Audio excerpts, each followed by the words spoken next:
આલોચના અને આલોચના તમે બે શબ્દ સાંભળ્યા હશે. આલોચના એ પ્રાકૃત છે અને આલોચના એ ગુજરાતી છે. આલોચનાનો અર્થ તો એનો અર્થ થાય છે લોચન. આલોચન, લોચન એટલે આંખ, જોવું, અને આ એટલે ચારે બાજુથી જોવું. એ આલોચનાનો અર્થ થાય છે. શું જોવું? શરીર જોવું? આત્મા જો શરીર જોવાની વાત હોય તો ના, એ તો રોજ જોઈએ છે. આત્મા જોવું એ તો આપણે હોવું જ જોઈએ, આત્મામાં જ કોન્સ્ટન્ટલી રહેવા જોઈએ. તો આજે શું જોવાની વાત છે? આજે જોવાના છે પોતાના વર્ષ દરમિયાન જે બી ભૂલો કરી હોય, જે દોષ લગાવ્યા હોય કે જે પાપ થયું હોય એને જોવાની વાત છે. એ આલોચના છે. બાકી આત્માને જોવાની વાત હમણાં નથી, પોતાના પાપોને જોવાની વાત છે. આત્મામાં તો કોન્સ્ટન્ટ રહેવાનું જ હોય છે, એટલે એને જોવાનું અને એમાંથી નીકળવાની તો વાત જ ન હોય. એટલે આલોચનાનો આમ અર્થ થાય છે. વોટ ઇઝ ધ ડિફરન્સ આલોચના અને પ્રતિક્રમણ? આલોચનામાં હું તમને એક દાખલો આપું. તમને ધારો કે કંઈ અશાંતિ થતી, આપણે બરાબર ફીલ ન થતું હોય, થોડુંક આમ માંદગી જેવું લાગતું હોય, પછી તમે શું વિચારો કે હવે આ બહુ સુસ્તી જેવું લાગે છે, લાવ ડૉક્ટરને બતાડું. તો તમે ડૉક્ટરને જ પાસે જાઓ, અપોઇન્ટમેન્ટ લઈને એને બતાડો. પછી તમારો રોગ ડૉક્ટર ડાયગ્નોઝ કરે અને શોધી આપે અને તમને મળી જાય. તો એ જે 3 ક્રિયા છે એને આલોચના કહેવાય. કે પહેલાં મેં આખા વર્ષ દરમિયાન મને અંદર કંઈ કોન્શિયસ બાઇટ થાય છે કે મેં શું ભૂલો કરી હશે. પછી એ ભૂલોને તમે વિચાર કરો છો અને એના પછી તમે એ ભૂલો નક્કી કરો તો હા, બધી આ સારી ભૂલ થઈ ગયેલી આજે આ વર્ષમાં, એટલે આ ખોટું થઈ ગયું. તો એ ત્યાં સુધીનું જે વિચાર છે એ આલોચના કહેવાય. એના પછી ડૉક્ટર તમારું ભૂલ, તમારું જે રોગ છે, ડિઝીઝને એ શોધી આપે. પછી કાં તો દવા લો અને કાં તો ઓપરેશન કરો. ઓપરેશન કરો, રૂમમાં આવો અને પછી સાજા થઈ જાઓ. તો એ જે ઓપરેશન કર્યું અને સાજા થઈ જાઓ એ પ્રતિક્રમણ છે. એટલે કે તમે જે ભૂલોને વિચાર કરી ત્યાં સુધી આલોચના છે, અને એની વિધિપૂર્વક માફી માંગી એ પ્રતિક્રમણ છે. એકબીજા વગર હોઈ ન શકે, બેવું હોવું જ જોઈએ. આપણા ધર્મમાં કીધું છે મન વચન કાયાને ધર્મમાં રાખો. તો આ આલોચના અને પ્રતિક્રમણમાં કેવી રીતે મન વચન કાયા હોવું જોઈએ? તો એમાં જે પાપોને વર્ષ દરમિયાન જે પાપો કર્યા હોય, જે વેર ઝેર બાંધ્યા હોય, કોઈની જોડે અબોલા થઈ ગયા હોય, ન બોલતા હોય ને એના તરફ એના માટે ખરાબ બોલાયું હોય, જે બી ટાઈપના દોષ લાગ્યા હોય, એ મનમાં વિચારવું એ આલોચના. અને પછી બોલીને વચનથી વિધિપૂર્વક ક્રિયા કરી ને એની માફી માંગવી એ પ્રતિક્રમણ. એટલે આ રીતે મન, વચન અને કાયાને ધર્મમાં જોડવાના છે આજે. આલોચના અને પ્રતિક્રમણ મળીને મનથી આલોચના, વચન અને કાયાથી પ્રતિક્રમણ કરવાનું છે. આ એનો મિનિંગ થાય છે. હવે આપણે સમજીએ સંવત્સરી શું છે. એના અર્થ જુદા જુદા છે. આપણે 2 અર્થ જોઈએ. સંવત એટલે વર્ષ. આપણે સંવત શબ્દ બધા જ્યારે ચોપડો લખીએ ત્યારે લખતા હોઈએ છીએ. તો એ વર્ષ, તો 1 વર્ષ પૂરું થયું એટલે 1 સંવત પૂરો થયો. એ સંવત શેનો પૂરો થયો? એમ તો આપણે લોકો એમ જોઈએ કે દિવાળીના દિવસે આપણું તો વર્ષ પૂરું થાય છે. તો દિવાળીના દિવસે વર્ષ પૂરું જે થાય છે એ 2 વર્ષ બીજા છે. એક જે ફાઇનાન્શિયલ યર પૂરું થાય છે, અને બીજું ભગવાન મહાવીરના નિર્વાણ પછી તીર્થંકર વગરનો આ પૃથ્વી થઈ જશે 5મા આરામાં આવ્યા પછી, અને એમના જ્ઞાનથી આપણે હવે આગળ ચાલવાનું છે એમ સમજીને સિમ્બોલિક વરસ આપણું ચાલુ થાય છે એ દિવાળી પછીનો દિવસ, બેસતું વરસ એને કહીએ છીએ. તો એ વરસ જુદું છે. આ જે વરસ છે સંવત્સરીનું, એ પોતાના આત્માનું છે, આત્માના હિસાબનું છે. પોતાનું એકલાપણામાં જે બી મેં ભૂલો કરી હોય એના હિસાબ, એનો અકાઉન્ટ લેવાનું આ વરસ છે, એને સંવત્સરી કહેવાય. બીજી રીતે એનો અર્થ જોઈએ તો સમ એટલે સરખા, વત્સ એટલે છોકરો, અને અરી એટલે દુશ્મન ને છોકરો બંને સરખા લાગે એ દિવસ સંવત્સરી કહેવાય. કોઈમાં ફરક નહીં, બંને જણ મારો જ છે, અને બંને આત્મા, એ જે દુશ્મન છે એક દિવસ મારો છોકરો હતો ને છોકરો હતો એ દુશ્મન હતો કોઈ પણ ભાવમાં, એટલે બંનેમાં ફરક ન રાખો એ દિવસ એટલે સંવત્સરી. આમ સંવત્સરીનો દિવસ ગણાય છે. સંવત્સરીનો દિવસ એક જ હોય છે, જે ભાદરવા સુદ પાંચમ અને અમુક આપણે મૂર્તિ પૂજકમાં ચોથમાં દિવસે, કોઈ ફરક નથી. ચોમાસી પાકી પછી 49મે દિવસે આવે છે, ફિક્સ છે. આ દિવસ એક જ છે. પણ હમણાં જોયું કે આ કાળમાં લોકોના કસાયો એટલે કે ક્રોધ, માન, માયા, લોભ, એ કસાયો એટલા જલ્દી છૂટી શકે એવું નથી. એ કસાયોને છોડવા માટે લોકોને સમજાવવા પડશે, ઢીલા પાડવા પડશે, મનમાં કંઈક નાખવું પડશે.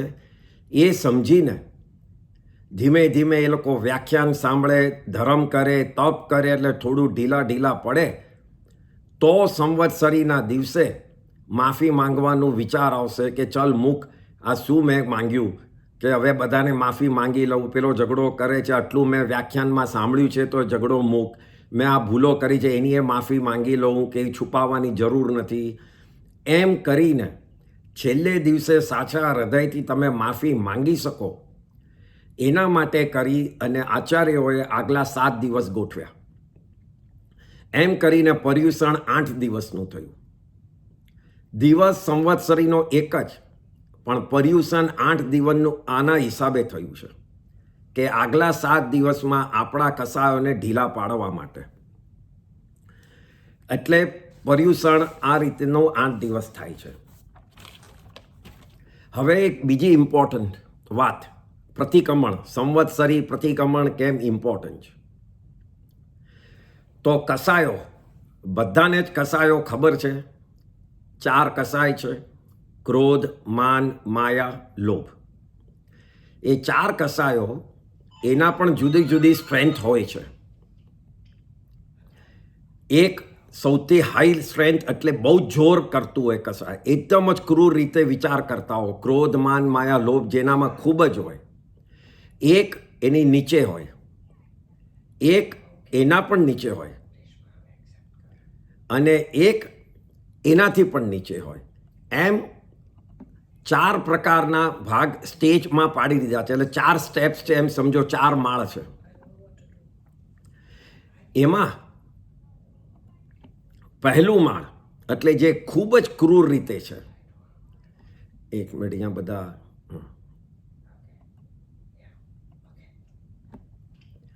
એમાં એ ક્રૂર એટલું હોય છે મગજ કે જેનાથી એના ભાવ સમ્યક દર્શન નથી પામતું. સમ્યક દર્શન એટલે સાચી શ્રદ્ધા, એ નથી પામતું. એ સૌથી પહેલું લેવલ, સૌથી હાઈએસ્ટ. એનાથી થોડા કસાય ઢીલા પડે તો એને સમ્યક દર્શનના ભાવ થાય છે, ધર્મ ઉપર શ્રદ્ધા થાય છે, પણ એને પચકાણ અને શ્રાવકપણું એ પામી નથી શકતો. એનાથી થોડાક ઢીલા થાય તો પચકાણ, શ્રાવકપણું એ કરી શકે છે, પણ સાધુપણું નથી લઈ શકતો. અને એનાથી એકદમ અલ્પ થઈ જાય તો એ સાધુપણું લઈ શકે છે, પણ એને કેવળ જ્ઞાન થતું નથી.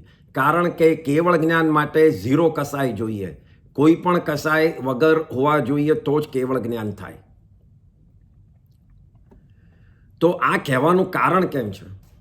તો આ કહેવાનું કારણ એ છે કે તમે 15 દિવસ એક પક્કી એટલે એક પખવાડિયુંમાં એક બી વાર માફી માંગી યાદ કરી અને તમે જો પ્રતિક્રમણ કર્યું ન હોય તો તમારા ભાવ સાધુપણામાંથી નીકળી અને એક સ્ટેપ નીચે આવી જાય છે શ્રાવકપણામાં. દ્રવ્યથી સાધુ રહે છે, જે બી મહારાજ સાહેબ મા સતીજી હોય ધારો કે, પણ એને 15 દિવસમાં એક બી વાર પ્રતિક્રમણ ન કર્યું હોય તો એનું સાધુપણું જતું રહે છે. એના ભાવ જ એવા થઈ જાય છે કે એના કસાયો જ એવા થાય છે કે એ સાધુપણામાં ટકી શકતો નથી. 4 મહિને એટલે કે ચોમાસી પાકી આવે ત્યાં સુધીમાં જો પ્રતિક્રમણ ન કર્યું હોય, ભૂલોને યાદ કરીને માફી ન માંગી હોય તો એનું શ્રાવકપણું જતું રહે છે. શ્રાવકના પચકાણ રહે છે પણ એનું શ્રાવકપણું જતું રહે છે ભાવથી. અને 1 વર્ષમાં એક બી વાર પોતાના પાપોને યાદ કર્યા વગર જો એને અને એની માફી માંગ્યા વગર ગયો એક દિવસ, 1 વર્ષ પટ્યું, 365 દિવસ પટી ગયા તો એનું સમ્યક દર્શન જતું રહે છે. સમ્યક દર્શનમાંથી બહાર જતો રહે છે. એના કસાયો એકદમ જ નિકાચિત, એકદમ જ કડક થઈ જાય છે, એકદમ જ ભારે થઈ જાય છે, ઇન્ટેન્સિટી બહુ જ વધી જાય છે. આ જોઈને આપણા શાસ્ત્રોમાં કોઈ પણ જીવનું સમ્યક દર્શન જતું ન રહે અને સમ્યક દર્શન એનું ટકી રહે, કારણ કે સમ્યક દર્શન વગર મોક્ષ નથી. એટલા માટે ફરજિયાત વર્ષમાં એક પ્રતિક્રમણ બતાવ્યું છે એ સંવત્સરીનું. એ એક પ્રતિક્રમણ ફિક્સ દિવસ રાખ્યો છે કે ભાઈ જે લોકો 15 દિવસે ન કરતા હોય, જે લોકો 4 મહિને ન કરતા હોય તો બી 1 વર્ષમાં 1 વાર કરીને પોતાનું સમ્યક દર્શન ટકાવી શકે. એટલે આ પ્રતિક્રમણ આટલું ઇમ્પોર્ટન્ટ છે સંવત્સરીનું. બીજો કોઈ અર્થ નથી. પોતાના ભાવો ટકી રહે, પોતાના ભાવથી એ સમ્યક દર્શન ટકાવી શકે એટલા માટે આ ઇમ્પોર્ટન્ટ છે. ક્રિયા નથી. આ એક જાતની ક્રિયા નથી કે બધા બેસીને કરીએ છીએ વ્યવહારથી એટલે જઈને કરું. એ ક્રિયા નથી, આ ભાવનો સવાલ છે. એટલે ભાવથી કરો એ જ તમારા ભાવ ટકાવી રાખશે. એટલે પ્રતિક્રમણની આ સંવત્સરી પ્રતિક્રમણનું આ ઇમ્પોર્ટન્સ છે. હવે આપણે આલોયણા ચાલુ કરીએ, પછી વચ્ચે એક્સપ્લેનેશન આવશે. નમો હરિયંતાણમ, નમો સિદ્ધાણમ, નમો આયર્યાણમ, નમો ઓવજ્ઞાણમ, નમો લોહે સવસાણમ. સુશ્રાવક શ્રાવિકાના બધા પાપોના નાશ માટે જ્ઞાન, દર્શન, ચારિત્ર અને તપમાં અતિચારાદી દોષ લાગ્યા હોય, કોઈ મૂળ ગુણ ઉત્તર ગુણની વિરાધના થઈ હોય તો હરિયંત અનંત સિદ્ધ કેવલી પ્રભુ આપની સાક્ષીએ મિચ્છામિ દુક્કડમ. નમો હરિયંતાણમ, નમો સિદ્ધાણમ, નમો આયર્યાણમ, નમો વજ્ઞાણમ, નમો લોહે સવસાણમ. એ આત્મા તે અનાદિકાળથી સંસારમાં અનેક રૂપ ધારણ કરી પોતાની મરજીથી અનંત ભવ કર્યા, પણ જન્મજરા મરણરૂપ મહાવેદના દુઃખનો પાર આવ્યો નથી. વળી ત્રસ અને સ્થાવર, સ્ત્રી પુરુષ અને નપુંસકપણે, ધનવાન કે ગરીબ, ઊંચ કે નીચ, સૌભાગી કે દુર્ભાગી, પશુ કે પંખી, સુંદર કે કુરૂપ, રાજા કે રંખ, દેવ કે દેવી, નારકી કે નિગોદ, પણ એ અવતાર કરી બધા જીવો સાથે માતા પિતા, ભાઈ બહેન, પતિ પત્ની, પુત્ર પુત્રી પણ એ અનંતવાર સંબંધો બાંધ્યા. અને આ મારો શત્રુ ને આ મારો મિત્ર એમ મમત્વ ભાવે 14 રાજલોકના સ્થાનક અનંત પૂતગલ પરાવર્તન કાળ પરિભ્રમણ કરી સ્પર્શ્યા, પણ સમકિત સમ્યક દર્શન ન હોવાથી કાંઈ લાભ થયો નહીં. હમણાં મને પૂર્વભાવના પુણ્યદય અને શ્રી ગુરુદેવની કૃપાથી શ્રી જીનેન્દ્રદેવનો ધર્મ મળેલો છે. તેથી પ્રમાદ છોડીને આત્મકલ્યાણ કરવું, કારણ કે વિતરાગના ધર્મની શ્રદ્ધા, પ્રરૂપના અને સ્પર્શનાનો યોગ ફરી મળવો દુર્લભ છે. આ સંસારી સંબંધ ધરાવનારા પતિ પત્ની પુત્ર પુત્રી માતા પિતા સગા મિત્ર અને નોકર ચાકર, જ્યારે તને કોઈ પણ રોગ થાય ત્યારે એ રોગોથી છોડવામાં તથા મરણ આવશે ત્યારે તેનાથી શરણરૂપ થવા માટે કોઈ સમર્થ નથી. એવા કાચા સંબંધો જાણી તેના ઉપર મમતા ન રાખ. ક્ષેત્ર વાડી ઘર બંગલો સોનું હીરા માણેક મોતી ધન ધાન્ય વગેરે પરિગ્રહ પણ તને મરણથી બચાવવા સમર્થ નથી, માટે તેના ઉપર મમતા ન રાખ. ઉપર કહેલો પરિગ્રહ કે જે હળવો કે ભારે સચિત કે અચિત ઓછો કે અધિક કિંમતી કે સર્વ કેવો છે, મહાદુઃખકારી મહા અનર્થકારી મહાપાપનું મૂળ દુર્ગતિને વધારે કામ ક્રોધ માન માયા કસાયોનો સ્વામી, રાગ દ્વેષનું મૂળ 10 વિધિ યતિ ધર્મનો નાશ કરનાર, ન્યાય ક્ષમા અને સંતોષને દૂર કરનાર, બોધિબીજ સમ્યક દર્શનનો નાશ કરનાર, સંયમ સંવર બ્રહ્મચર્યનો ઘાત કરનાર, જન્મજરા મરણના ભયનો આપનાર, મોક્ષ માર્ગને ટકાવનાર, કડવા કર્મ વિપાક ફળનો આપનાર, અનંત સંસાર વધારનાર, મહાપાપી 5 ઇન્દ્રિયોના 23 વિષય રૂપ વૈરીને પોષનાર, ચિંતા શોકરૂપી સાગરનો વધારનાર, કૂડ કપટનો ભંડાર ઝઘડાનું ઘર 4 ગતિ યોગ્ય કર્મને બાંધનાર. આમ આત્માને આ દુનિયામાં સર્વ જેવું બીજું કોઈ મુક્તિને રોકનાર નથી. પરિગ્રહની વાત ચાલે છે. આમ 5 આશ્રમનું ઘર અસાતાને આપનાર અશાશ્વત છે, કાયમ માટે રહેવાનું નથી ઇત્યાદિ દુઃખનું કારણ સમજી તેનું શરણ છોડવું. પરિગ્રહ જેવું કોઈ મોટું દુઃખ નથી. પરિગ્રહ જ બાકીના પાપો કરાવે છે. કોઈનો હિંસા બી પરિગ્રહ કરાવે છે, જૂઠ પણ પરિગ્રહ બોલાવે છે, ચોરી પણ પરિગ્રહ કરાવે છે. તમે જુઓ તો તમારે ભેગું કરવા માટે કેટલું એ ક્રોધ કરો છો, ઝઘડો કરો છો, મારામારી કરો છો, ભાઈ ભાઈ ઝઘડે છે પોતાનું ભેગું કરવા માટે. એ ક્રોધ થયો. ભેગું થાય પૈસા બહુ થઈ ગયા એટલે અભિમાન આવ્યું, એરોગન્સી વધી ગઈ એટલે માન થઈ ગયું. પૈસાને ટકાવવા માટે રસ્તાઓ કાઢો એટલે માયા થઈ ગઈ બધી, અને જે મળ્યું છે કાયમ ઓછું જ લાગે છે. એ પ્રમાણે વધારે લેવાની ઈચ્છા એ લોભ થઈ ગયો. એમ ક્રોધ માન માયા લોભ પરિગ્રહ જ કરાવે છે. જો પરિગ્રહ છોડ્યો તો તમારા ઘણા ખરા પાપ ઉતરી જાય. સાવ ન છોડી શકાય એવું માનું છું. આપણે બધા શ્રાવકો છે. ઓછું કરી શકાય, જ્યાં જરૂર ન હોય એ કાઢી શકાય એવું છે. આ ઔદારિક શરીર મળમૂત્રનું સ્થાન, હાડકાનું પિંજર, અશુચિ અને દુઃખનું સ્થાનક, ઘણા રોગોથી ભરેલું જાણી તેના ઉપર મોહ ઉતારી જે મહાપુરુષ નિર્મળ પંચમહાવ્રત ધારણ કરે છે તેને ધન્ય છે. મૂળ ગુણ ઉત્તર ગુણધારી શ્રાવકો જેવો સદાચારી સત્યવાદી ન્યાયવંત નીતિવંત ક્ષમાવંત ધૈર્યવંત, પાપથી ડરનારો ખોટા કામથી શરમાય, સારા ગુણોનો ગ્રહણ કરા, પરદુઃખ ભંજન દાતા પુણ્યાત્મા, વિનીત કલ્યાણ બુદ્ધિ, ઉપકાર બુદ્ધિવાળા દીપક સમાન ગંભીર નમણા સરળ સ્વભાવવંત, વાત્સલ્યકારી તથા ચતુર્વિધ સંઘની સેવા કરનાર એવા શ્રાવકને ધન્ય છે. શ્રાવકોના ગુણો બતાડ્યા છે. હળુકર્મી શ્રાવકોના. આપણે પોતે જ આપણના પોતાને માર્ક આપવાના છે, હું ક્યાં છું. કોઈને તમારે બતાડવાની જરૂર નથી. આત્મા જોઈ જ રહ્યો છે, કર્મની સત્તા જોઈ જ રહી છે. બહારથી બતાડવા જશો, અંદરથી ભાવ જુદા હશે તો કોઈ ફરક પડવાનો નથી. બહારથી નહીં બતાડો ને અંદરના ભાવ સારા હશે તો ઘણો મોટો ફરક પડશે. બીજું કે અહીંયા મૂળ ગુણ ને ઉત્તર ગુણની વાત છે, તો એનો અર્થ એ છે શ્રાવકના 12 વ્રત છે, એમાં પહેલા જે 5 વ્રત છે એ મૂળ ગુણ કહેવાય, અને પાછળના 7 વ્રત જે એને સપોર્ટિવ વ્રત છે એને ઉત્તર ગુણ કહેવાય. સો એને સપોર્ટિવ ગુણ એમ કરીને મૂળ ગુણને ઉત્તર ગુણનો ભાગ પડે છે.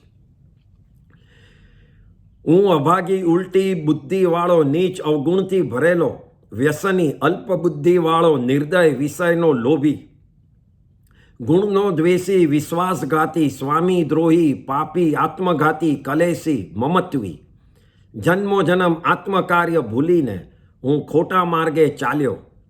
આજ પરમ શુભ વિતરાગનો ધર્મ પામી બધા સંબંધ જૂઠા અને અસ્થિર જાણી પાપથી પાછા પગલાં ભરી આત્માને વિશુદ્ધ કરવા માટે વિચારી અને સર્વદોષ ગુરુની સામે પ્રગટ કરું છું. પોતે તરનાર અને મને તારનાર, મારો ઉદ્ધાર કરનાર, મારા ભાવરૂપી દુઃખને ભાંગનાર, એકાંત હિતના કરનાર ધર્મગુરુ ધર્માચાર્યજીએ મને સુખી કરવા, મારા ઉપર મહેરબાની કરવા માટે તેમણે મને સંવરરૂપ રસ્તો બતાડ્યો છે. મારી શક્તિ અને સમજણ મુજબ મેં મૂળ ગુણ ઉત્તર ગુણના પચખાણ નિયમની મર્યાદા કરી છે. તે 5 આચાર સંબંધી જે કોઈ અતિક્રમ, વ્રતિક્રમ, અતિચાર, અનાચાર વગેરે દોષ લાગ્યા હોય તે આલોઉં છું. અહીંયા વિશ્વાસઘાતી લખ્યું છે શબ્દ, એ બહુ જ ઇમ્પોર્ટન્ટ છે. આત્મઘાતી, આત્માને કોઈને મારનાર એકવાર મારે છે, એને મરાઈ ગયો. વિશ્વાસઘાતી સામેના જીવને સેકન્ડે જ્યાં સુધી એ જીવે છે ત્યાં સુધી એનું મરણને તમે કર્યા કરો છો. કારણ કે એના મગજમાં કોન્સ્ટન્ટલી એમ જ થાય છે, આ શું થઈ ગયું, મને આમ વિશ્વાસઘાત એટલો મોટો એને ધોકો લાગે છે મનમાં કે એનાથી એ સહન નથી કરતો. એ સેકન્ડે એના ભાવો બદલતા જાય છે, એનો બધું પાપ તમારા ઉપર લાગે છે. વિશ્વાસઘાત એ આત્મઘાત જેટલું જ મોટું છે. કોઈનો બી વિશ્વાસઘાત કરવો નહીં, કારણ કે એનાથી એને સેકન્ડે એના સમ્યક દર્શન જવાનો પણ ડર હોય છે, કારણ કે એ ધર્મની વિરુદ્ધ પણ થઈ જાય છે ખૂબ ક્રોધથી. તો એનું દોષ તમને લાગશે.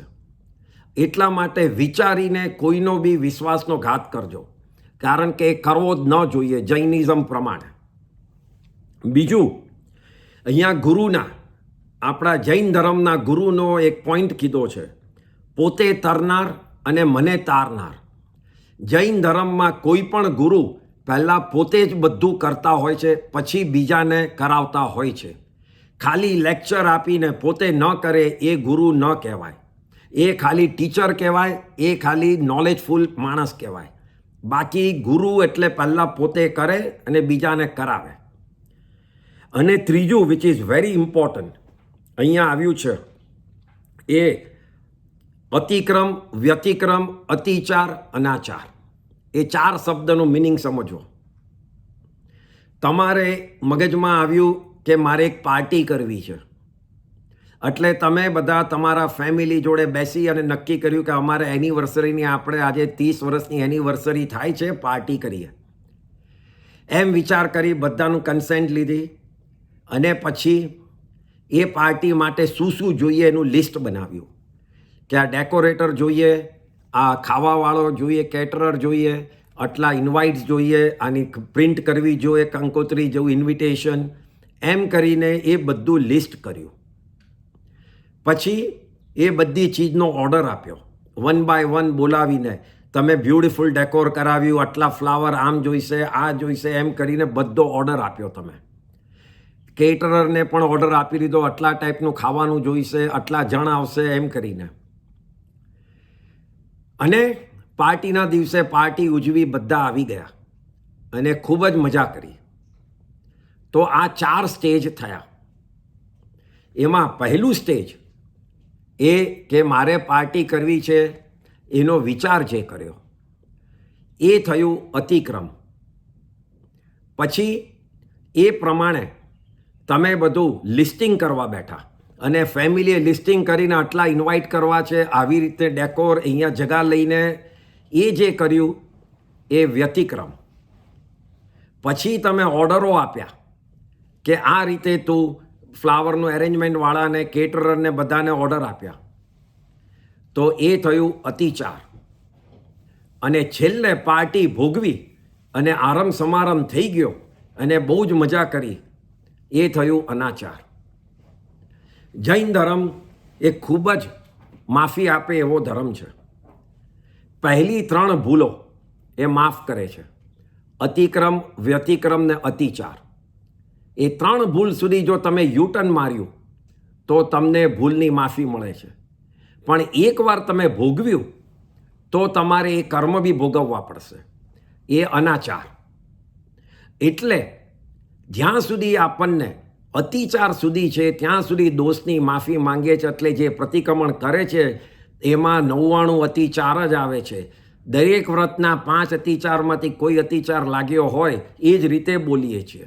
એનું કારણ શું છે? ત્યાં સુધી તમને માફી મળે છે.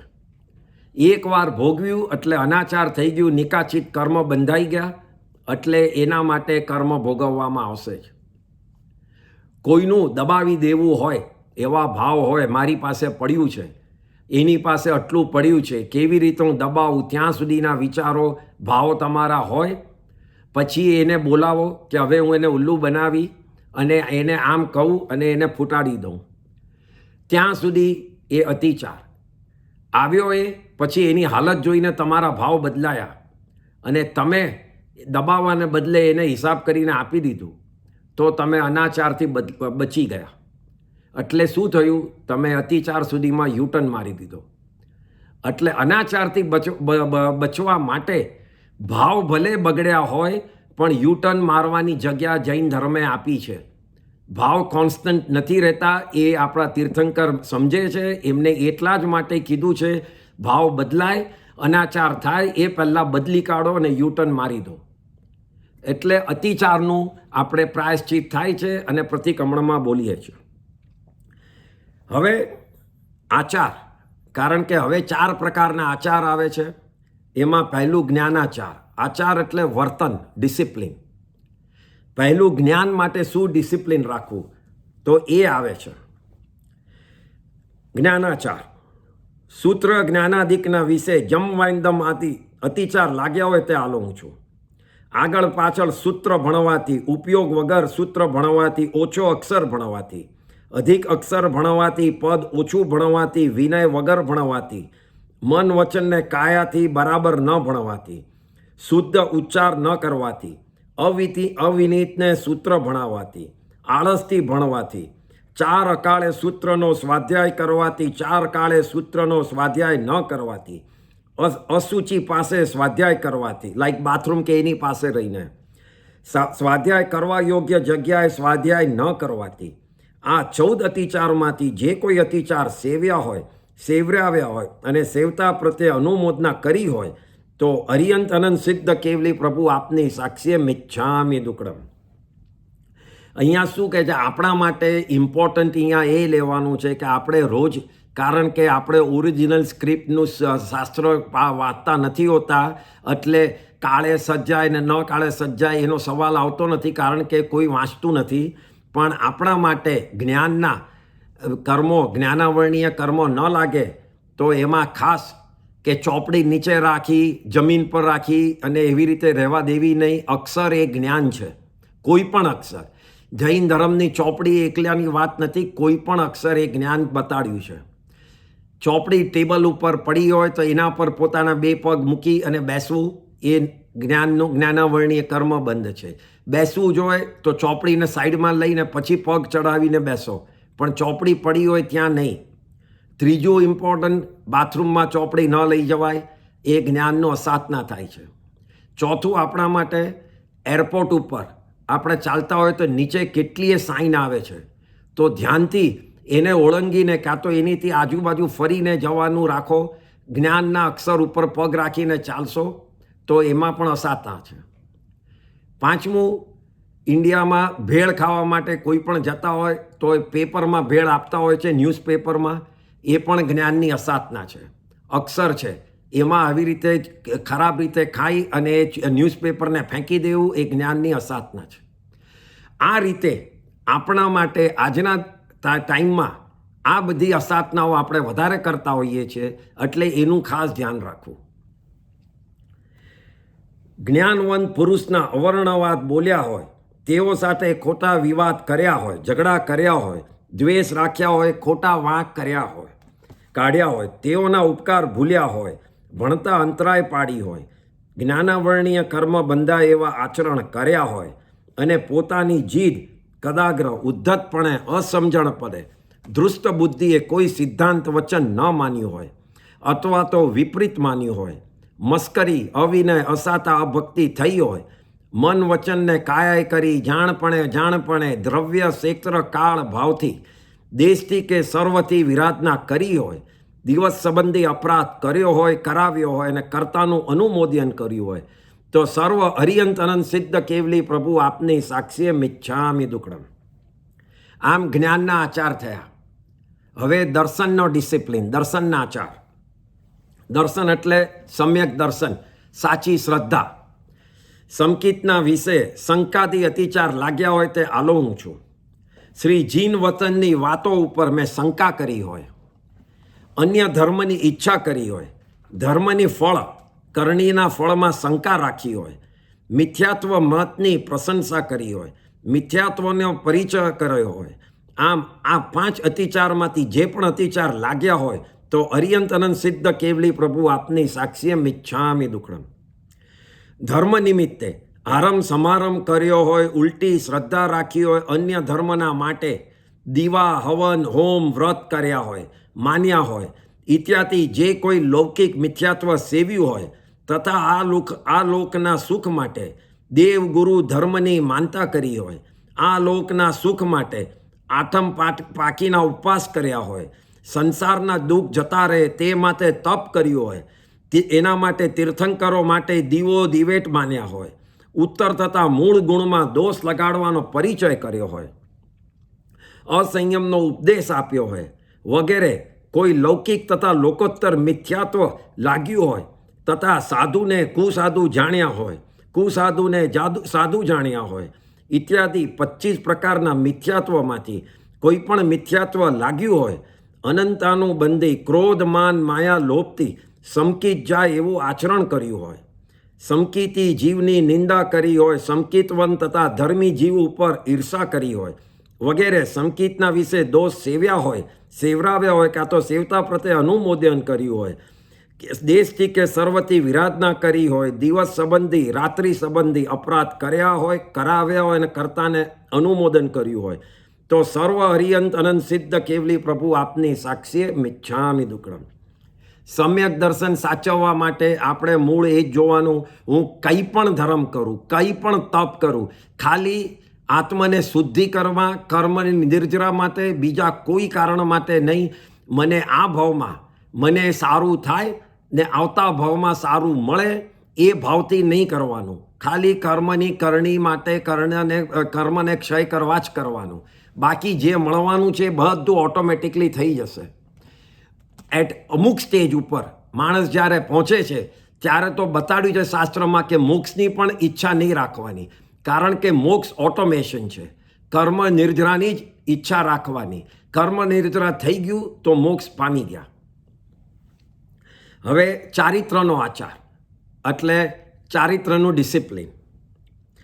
થુલાઓ પાણાઈવા વીરમણ વ્રતના વિશે બંદે વય આદિ મોટા અતિચાર લાગ્યા હોય તે આલોહું છું. આ પહેલું વ્રત છે. કોઈ પ્રાણીને નિર્દય બુદ્ધિએ બાંધ્યા હોય, દ્વેષ બુદ્ધિથી લાકડી વગેરેથી માર્યા હોય, દ્વેષ બુદ્ધિથી કોઈ પણના અંગોપાંગ છેદ્યા હોય, પશુ ઉપર અતિભાર રાખ્યો હોય, દ્વેષ બુદ્ધિથી કોઈ પ્રાણીને તથા નોકરને ભાત પાણીનો અંતરાય પાડ્યો હોય, એ 5 અતિચારમાંથી જે કોઈ અતિચાર લાગ્યો હોય તો અરિયંત અનંત સિદ્ધ કેવલી પ્રભુ આપની સાક્ષીએ મિચ્છામિ દુક્કડમ. બગડી ગયેલા ધન્ય ઔષધિ જોયા વિના વાપર્યા હોય, ચૂલા સગડી ઘંટી વગેરે બરાબર જોયા વગર ઉપયોગમાં લીધા હોય, કીડી મંકોડા વીંછી આદિને દાબીને માર્યા હોય, જૂ લીક માકડ આદિ જીવોને તડકે અથવા તો રસ્તા વચ્ચે નાખ્યા હોય, નાતા ધોતા પાણીના વપરાશમાં જીવોની વિરાધના કરી હોય, નાના અનેક બેઇન્દ્રિયથી ચૌરેન્દ્રિય જીવોને હણ્યા હોય અથવા તો દુઃખ આપ્યું હોય, 5 સ્થાવરકાય આરંભ સમારંભ કરતા હિંસા કરી હોય ઇત્યાદિ પહેલા વ્રત સંબંધી જે કોઈ દોષ લાગ્યો હોય તો અરિયંત અનંત સિદ્ધ કેવલી પ્રભુ આપની સાક્ષીએ મિચ્છામિ દુક્કડમ. આપણે અહીંયા આ આલોયણા સાંભળવા બેઠા છે એટલે પાક્કું હું સમજું છું કે કોઈ પંચેન્દ્રિય જીવોને તો મારવાની ઈચ્છા કરે જ નહીં અને કોઈને જોઈને કરુણા જ આવે જો કોઈ મરતું હોય તો. એટલે એની વાત જ નથી. અહીંયા આપણા લોકોને હાઈએસ્ટ આપણાથી જીવની હિંસા થાય છે એકેન્દ્રિય જીવની. પૃથ્વી, પાણી, અગ્નિ, વાયુ અને વનસ્પતિ, એ બધાની જીવોની હિંસા આપણાથી હાઈએસ્ટ થાય છે. અને એના પછી 2 ઇન્દ્રિય, 3 ઇન્દ્રિય, 4 ઇન્દ્રિયની, પંચેન્દ્રિયની તો ભૂલે જ થાય, બાકી એ થાય જ નહીં. હવે એમાં શું કરીએ છીએ? તો પહેલાં તો આપણે ટેલિફોન લઈને રસ્તામાં ચાલતા હોય, ભગવાને કીધું છે નીચે જોઈને ચાલો, કારણ કે નીચે કોઈ પણ જીવો ચાલતા હોય તો એ તમારાથી મરવા ન જોઈએ, હણાયા ન જોઈએ. વાત કરવી હોય તો ઊભા રહીને વાત કરો, ચાલતા ચાલતા કરો, એટલે નીચે ધ્યાન રહે નહીં, એટલે જીવોની હણ થાય. જીવ ન મરે તો બી તમે ભાવથી એને માર્યા છે, એટલે તમને એ દોષ લાગવાનો જ છે. ભલે એક બી જીવ દ્રવ્યથી ન મરે, ભાવથી મર્યા જ છે, કારણ કે તમને એના બચાવવાના ભાવ નહોતા. અને તમારા બચાવવાના ભાવ હોય અને તો બી જો દ્રવ્યથી જીવ મરે તો બી એનો દોષ અલ્પ લાગશે, કારણ કે તમારા ભાવ હતા બચાવવાના, પણ ભૂલથી મરી ગયું. એટલે ભાવ ઉપરનો આખો સંબંધ છે. તમારે કંઈ પણ ફોનો કરવા હોય ચાલતા તો ઊભા રહી વાત કરીને આગળ ચાલો. આ પહેલી મિસ્ટેક આજના જમાનામાં થાય છે આપણી. બીજું, ટ્રાવેલિંગ બને તો ઓછું કરો. એમાં ઘણા વાયુકાય અને 2 ઇન્દ્રિય, 3 ઇન્દ્રિય જીવોના આપણે હણ્યાય છે. હમણાં ચલો કંઈ નથી કરતો તો અહીંયાથી અહીંયા જઈ આવું, અહીંયાથી અહીંયા જઈ આવું. કોઈ પણ પ્રકારનું ટ્રાવેલિંગમાં ખૂબ જ જીવો હિંસા થાય છે, સ્પેશિયલી વાયુકાયના જીવોની. નહાતી વખતે દિવસમાં 2 વાર નહાવું, ફૂલ શાવર રાખવો, નાથી સાબુ ચોળો તો બી શાવર ખુલ્લો જ રાખો. આવા ઝીણા ઝીણાથી પાણી કાયનો પણ અપકાયનો બી હિંસા થાય છે. એટલે આપણાથી આવી બધી એકેન્દ્રિય જીવોની હાઈએસ્ટ હિંસા થાય છે. અને એકેન્દ્રિય જીવોની હાઈએસ્ટ આપણે હિંસા કરીએ તો એનાથી આપણે કયા કર્મ હાઈએસ્ટ બાંધીએ છીએ? તો અસાતા વેદનીય કર્મ. અને અસાતા વેદનીય કર્મ એટલે કાયમનું આપણને કંઈક ને કંઈ દુઃખ રહેતું જ હોય છે, કંઈક ને કંઈ પેન રહ્યા જ કરતા હોય છે. અને જે લોકોએ એટલા બધા જીવને હણ્યા નથી અને જીવદયા પાળી છે, એ લોકોની સાતા ખૂબ જ સારી રહે છે. આ ભાવ નહીં તો પછીના ભાવમાં એ કર્મ એણે ઓછા બાંધ્યા છે. એટલે જીવદયાનું ખાસ ધ્યાન રાખજો. બીજું વ્રત, થુલાઓ મુસાયવા વીરમણ વ્રતના વિશે સહસાત ભકણાય આદિ અતિચાર લાગ્યા હોય તે આલોવું છું. કોઈને દ્રાસકો પડે, અશાંતિ ઉપજે કે નુકસાન થાય એવી અણવિચારી ભાષા બોલી હોય, કોઈની છાની વાત ઉઘાડી કરી હોય, પોતાની સ્ત્રીની ખાનગી વાત ખુલ્લી કરી હોય, ખોટી સલાહ આપી હોય, ખોટા દસ્તાવેજ લખ્યા હોય, એ 5 અતિચારમાંથી જે પણ અતિચાર લાગ્યા હોય તો અર્યંત અનંત સિદ્ધ કેવલી પ્રભુ આપની સાક્ષીએ મિચ્છામિ દુકડે.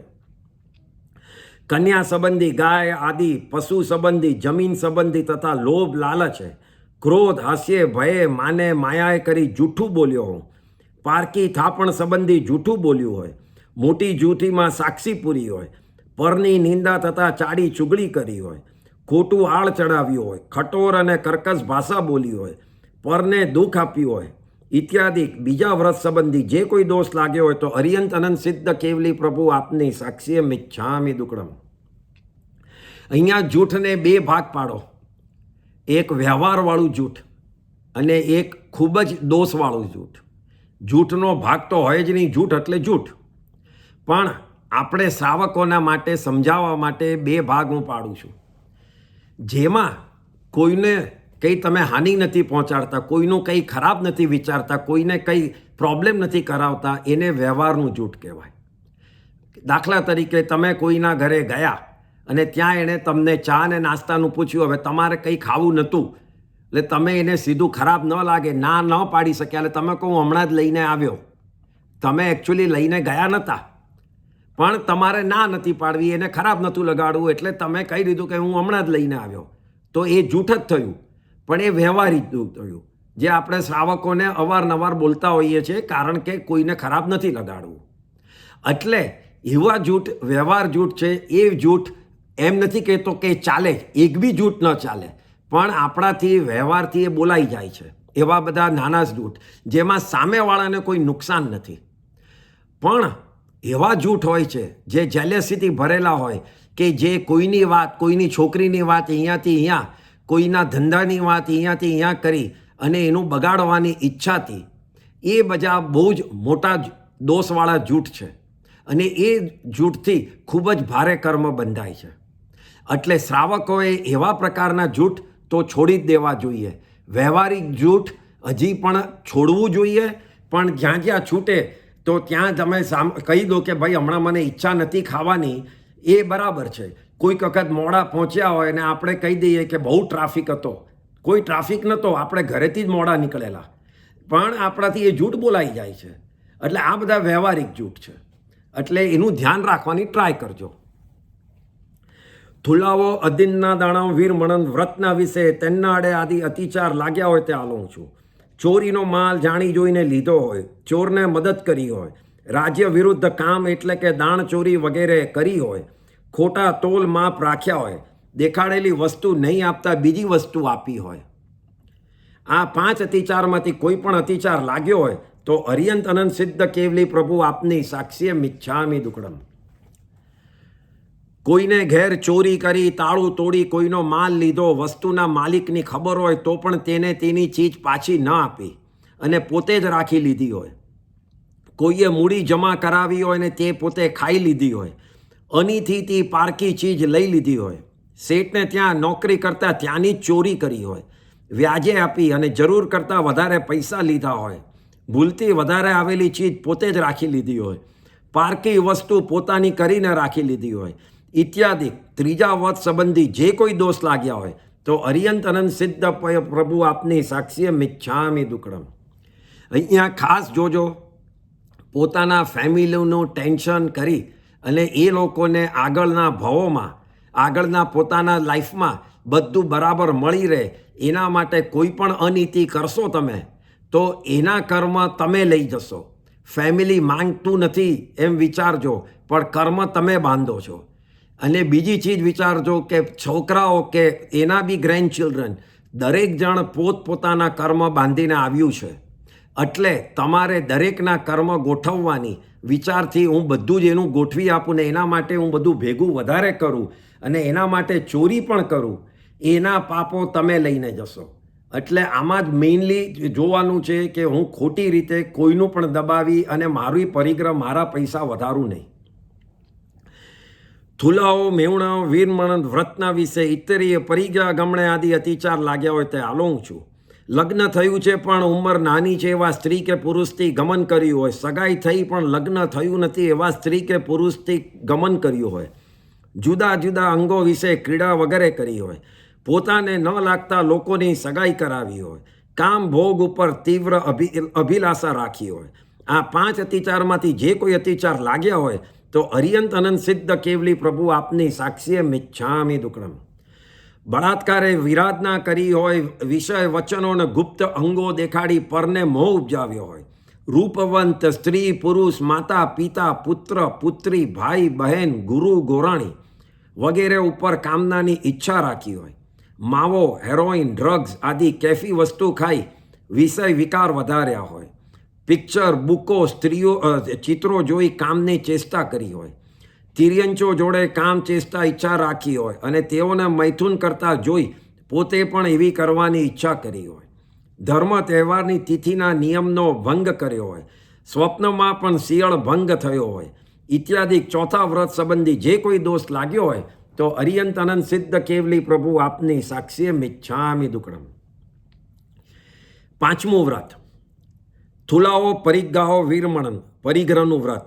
વ્રતના વિશે ધનાદિ પરિમાણ અતિક્રમ કરી અતિચાર લાગ્યા હોય તે આલોઉં છું. ઢાંકી તથા ઉગાડી જમીનની લીધેલી મર્યાદા તોડી હોય, સોના ચાંદીની લીધેલી મર્યાદા તોડી હોય, હીરા માણેક અને ધનનું તથા અનાજની લીધેલી મર્યાદા તોડી હોય, 2 પગવાળા દાસ દાસીને 4 પગવાળા પશુઓની લીધેલી મર્યાદા તોડી હોય, ઘર અને તેની વસ્તુઓની લીધેલી મર્યાદા તોડી હોય તો આ 5 અતિચારમાંથી કોઈ પણ અતિચાર લાગ્યો હોય તો અર્યંત અનંત સિદ્ધ કેવલી પ્રભુ આપની સાક્ષીએ મિચ્છામિ દુક્કડમ. પરિગ્રહ ઉપર તીવ્ર મૂર્છા ભાવ રાખ્યો હોય તથા પરિગ્રહ કરવા જેવું છે તેમ માન્યું હોય, ધન મેળવવા માટે બધા પ્રકારનો આરંભ કર્યો હોય, ચક્રવર્તી વાસુદેવ ઇન્દ્ર આદિની વૃદ્ધિની ઈચ્છા કરી હોય ઇત્યાદિ 5મા વ્રત સંબંધી જે કોઈ દોષ લાગ્યો હોય તો અર્યંત અનંત સિદ્ધ કેવલી પ્રભુ આપની સાક્ષીએ મિચ્છામિ દુક્કડમ. અહીંયા પરિગ્રહમાં બી બે ભાગ પાડો, એક વ્યવહારથી અને એક નિશ્ચયથી. જે અહીંયા ભેગું કરીએ છીએ બધું જ એ પરિગ્રહને વ્યવહાર સમજજો, કારણ કે વ્યવહાર ચીજ કોઈ દાડો ટકતી નથી. અહીંયા આયુષ્ય પૂરું થશે, બધું મૂકીને જતા રહીશું. અને નિશ્ચયથી કયો પરિગ્રહ કર્યો? તો જે વ્યવહારથી કર્યો તો એના માટે જે કર્મ બંધ થયા એ નિશ્ચયથી પરિગ્રહ કરીને તમે ગયા. એટલે એ પરિગ્રહ તમારી જોડે જ આવશે. અને એ આવશે એટલે એ પરિગ્રહને તમારે ન ઈચ્છતા કરતાં નથી ઈચ્છા થતી તો બી એને ભોગવવું જ પડશે. એટલે વ્યવહારના પરિગ્રહ કરતી વખતે વિચારજો કે આ નિશ્ચયવાળો પરિગ્રહ, કર્મનો પરિગ્રહ મારી જોડે જ આવશે. એ રીતે વિચારવું.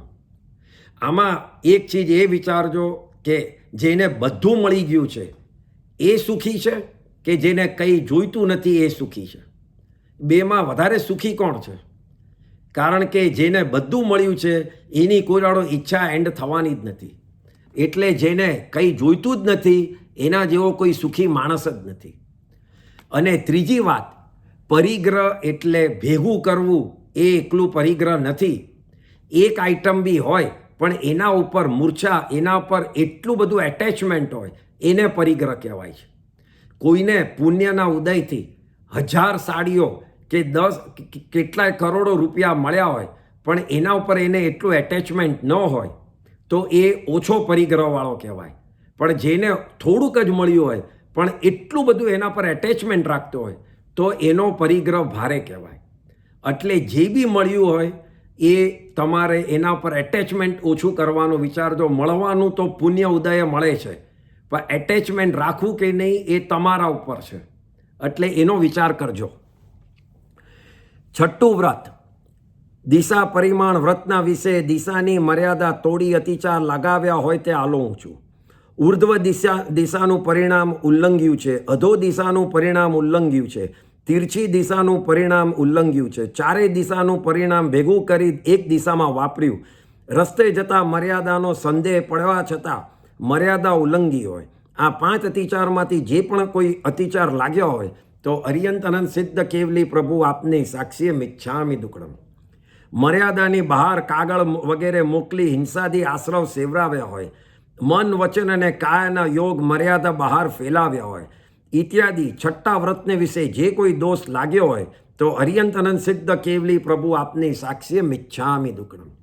જ્યારે આ વ્રત લેતા હોય છે ત્યારે ઘણીવાર કહે છે કે તમારે જગા નક્કી નથી, અહીંયાથી જપાનથી યુએસએ આપણે બધે જ જતા હોઈએ છીએ. તો એક કામ કરો, આપણે આ દેખાતી દુનિયા સુધી જવાના પચકાણ, ઉપર પ્લેન જાય ત્યાં સુધી, નીચે સબમરીન જાય ત્યાં સુધીના પચકાણ. તો લોકોને વિચાર આવે છે કે આવા પચકાણ લેવાનો તો અર્થ શું છે કે આ તો બધું જ કવર થઈ ગયું. તો જૈનિઝમ કહે છે આ તો પરચૂર્ણ જ કવર થયું છે. 14 રાજલોકનું જો તમે આખું જ્યોગ્રાફી માનતા હો તો એમાં આપણી પૃથ્વી આટલી નાની છે, બાકીની લોકમાં અનંતા જીવો છે. તો એ બધા જીવોને તમે ક્ષમા આપી, અભયદાન આપ્યું છે આ પચકાણ લઈને. એટલે તમે આટલું ખુલ્લું રાખ્યું એમાં તો, અને બાકીના બધાના પચકાણ આપ્યા, એ એક મોટી વાત થઈ, ખૂબ જ મોટી વાત થઈ કહેવાય. એટલે આ વ્રત તો દરેક જણે તરત જ લઈ લેવું જોઈએ. કારણ કે આટલી જગા આ દેખાતી દુનિયાની બહાર તો એમે જવાના નથી. તો બાકીના જીવોના માટે હું શેના માટે એને અભયદાન ન આપી દઉં પચકાણ લઈને અને દોષ ન લગાડું, એના માટેનું આ છઠ્ઠું વ્રત છે. 7મું વ્રત, ઉભોગ પરિભોગ વ્રતના વિશે સચિત્ત આહારાદી અતિચાર લાગ્યા હોય તે આલોઉં છું. સચિત્ત વસ્તુ એટલે મૂળા, મોગરી, કાકડી વગેરે કાચા ખાધા હોય. સચિત્ત ઝાડ ઉપરથી અચિત્ત ગુંદર વગેરે ઉખેડી ખાધા હોય. પૂરી પાક્યા સિવાયની ચીજ ખાધી હોય. દૃષ્ટ રીતે પકવેલી એટલે અડધી કાચી અડધી પાકી ખાધી હોય. એવો આહાર કે જેમાં ખાવાનું ઓછું ને ફેંકવાનું વધારે એવું ખાધું હોય. દાખલા તરીકે સીતાફળ છે, જાંબુ છે, ખાવાનું ઓછું ફેંકવાનું વધારે છે. આ 5 અતિચારમાંથી જે પણ કંઈ અતિચાર લાગ્યા હોય તો અર્યંત અનંત સિદ્ધ કેવલી પ્રભુ આપની સાક્ષીએ મિચ્છામિ દુક્કડમ. 22 અભક્ષ અને 32 અનંતકાયનો આહાર કર્યો હોય, ગળ્યા વગરનું પાણી વાપર્યું હોય, ઘણા આરામથી બનાવેલું ભોજન ઘણા વખાણથી ખાધું હોય, 26 બોલની મર્યાદા કરી છે તેમાંથી ઉપયોગ વિના કોઈ બોલની વિરાધના થઈ હોય, મિશ્રપણે કોઈ ચીજ વાપરી હોય ઇત્યાદિ 7મા વ્રત સંબંધી જે કોઈ દોષ લાગ્યો હોય તો અર્યંત અનંત સિદ્ધ કેવલી પ્રભુ આપની સાક્ષીએ મિચ્છામિ દુક્કડમ. 15 કર્માદાનના વેપારમાંથી કોઈ પણ વેપાર કરી 7મા વ્રતને દૂષિત કર્યું હોય તો અર્યંત અનંત સિદ્ધ કેવલી પ્રભુ આપની સાક્ષી મિચ્છામિ દુક્કડમ. આ 15 કર્માદાન કયા કહે છે? કે જેમાં કર્મનો આદાન એટલે ખૂબ જ કર્મ વધે એવા વેપાર. દાખલા તરીકે ડિફોરેસ્ટેશન, પછી તમે કૂવા અને તળાવને બધું ખોદાવીએ, પછી પ્લેનોને એ બધાનો ધંધા કરીએ, રેન્ટ ઉપર બધું આપીએ. આપણે ગાડી છે, કૂવા, આપણે એરોપ્લેન છે, એના જે લોકો બિઝનેસ કરતા હોય, 5 સ્ટાર હોટલમાં શેર લઈને એના બિઝનેસ કરતા હોય, રેસ્ટોરન્ટ કરી હોય જેમાં નોનવેજ ને બધું પણ મળતું હોય, આ બધા એ કર્મનો ખૂબ જ આદાન કરાવવાલ છે. આપણે જે બી ધંધો કરીએ, સમજો કે આપણામાંથી ઘણા ખરા હીરાનો ધંધો કરે છે કે બીજા કંઈ પણ, એ આની સામે એ અલ્પ કર્મ આપનારી ચીજ છે. પણ આ જે બધા કર્માદાનના જે ધંધાઓ છે એ ધંધાઓ તો ખૂબ જ કર્મ બાંધે છે. એટલે એ બધા ધંધાને આપણે લોકોને વ્રત લેવાની જરૂર છે કે આ હું કોઈ દાડો કરીશ નહીં, સ્ટીમરનો ધંધો કરીશ નહીં, એરોપ્લેનનો ધંધો કરીશ નહીં. આ બધાથી ખૂબ જ જે આપણે જીવો હણાય છે. લેધરનો ધંધો કરીશ નહીં, કારણ કે એમાં બી ખૂબ જીવો, એ તો આપણને ખબર છે, પંચેન્દ્રિય જીવોનો ઘાત છે. એટલે એ 15 કર્માદાન ગણાય છે. 8મું વ્રત અનર્થદન વીરમણન. વ્રતના વિશે કંદપ્પે આદિ અતિચાર લાગ્યા હોય તે આલોઉં છું. કામાતુર થવા એવી કુચેષ્ટા કરી હોય, કામાતુર કરનારી વાતો કરી હોય, વગર વિચારે બોલ્યું હોય, પોતાના જરૂરિયાત કરતાં વધારે ચીજો મેળવી હોય, ઉપભોગ પરિભોગ અર્થે વપરાતી ચીજો ઉપર તીવ્ર ઈચ્છા રાખી હોય. આ 5 અતિચારમાંથી જે કોઈ અતિચાર લાગ્યા હોય તો અર્યંત અનંત સિદ્ધ કેવલી પ્રભુ આપની સાક્ષીએ મિચ્છામિ દુક્કડમ. આ પણ એક આપણા માટે ખૂબ જ ઇમ્પોર્ટન્ટ છે. આપણે અવારનવાર અનર્થદંડ કરીએ છીએ. વોટ ઇઝ અર્થદંડ અને અનર્થદંડ? અર્થદંડ એટલે આપણે જે બી કર્મ બાંધીએ એમાં આપણને કંઈ ફાયદો થતો હોય એ કર્મ બાંધીએ, જેની જરૂરિયાત છે. સમજો કે આપણે કમાવું છે આપણા ફેમિલી માટે, તો એ અર્થદંડ કહેવાય. આપણા છોકરાનું લગ્ન કરવું છે એટલે એરેન્જમેન્ટ કરીએ તો એ અર્થદંડ કહેવાય, કારણ કે એ આપણી જવાબદારી હતી. ઇટ વોઝ અવર લુકઆઉટ, સો એ કર્યું. પણ વગર વિચારીએ આપણે બીજા કોઈને સલાહો આપ્યા જ કરીએ કે તું આમ કરે છે એના બદલે આમ કર તો એનાથી ખૂબ જ સારું થશે, તારી પાર્ટી વધારે સારી લાગશે, આટલી આઈટમ નહીં આટલી વધારે બનાવ કારણ કે આટલું તો જોઈએ જ. એ બધી જે તમે સલાહ આપો જેમાં ડાયરેક્ટલી તમારે કોઈ લેવા દેવા નથી, એને અનર્થદંડ કહેવાય. કોઈ તમારી નજીક તમારી રિસ્પોન્સિબિલિટી ન હોય એવાની તમે સગાઈ કરાવો, એ અનર્થદંડ કહેવાય. તો એ બધો અનર્થદંડ થાય. એટલે જ્યારે બી કોઈ તમને કહે ને માઇન્ડ યોર ઓન બિઝનેસ, તો એને ખાસ થેન્ક યુ કહેજો, કારણ કે એ તમને કર્મથી બચાવી લે છે કે ભાઈ તારી વાત સાચી છે, I have to mind my business, કે ભાઈ હું તારામાં ખોટો પડ્યો હતો. એટલે આ શબ્દ ખરાબ રીતે નહીં પણ સારી રીતે લેજો. 9મું વ્રત સામાયિક વ્રતના વિશે મણ દુપ્પણીયાણે આદિ અતિચાર લાગ્યો હોય તો આલોઉં છું. મન ખરાબ રીતે પ્રવર્તાવ્યું હોય, વચન ખરાબ રીતે પ્રવર્તાવ્યું હોય, કાયા ખરાબ રીતે પ્રવર્તાવી હોય, સામાયિક કર્યું છતાં નથી કર્યું એમ માન્યું હોય, સામાયિકનો વખત પૂરો થયા સિવાય પાળ્યું હોય, આ 5 અતિચારમાંથી જે કોઈ અતિચાર લાગ્યો હોય તો અર્યંત અનંત સિદ્ધ કેવલી પ્રભુ આપની સાક્ષીએ મિચ્છામિ દુક્કડમ. 4 વિકથા કરી હોય, પ્રમાદ કર્યો હોય, ખાવાની આશા રાખી હોય ઇત્યાદિ 9મા વ્રત સંબંધી જે કોઈ દોષ લાગ્યો હોય તો અર્યંત અનંત સિદ્ધ કેવલી પ્રભુ આપની આ સાક્ષીએ મિચ્છામિ દુક્કડમ.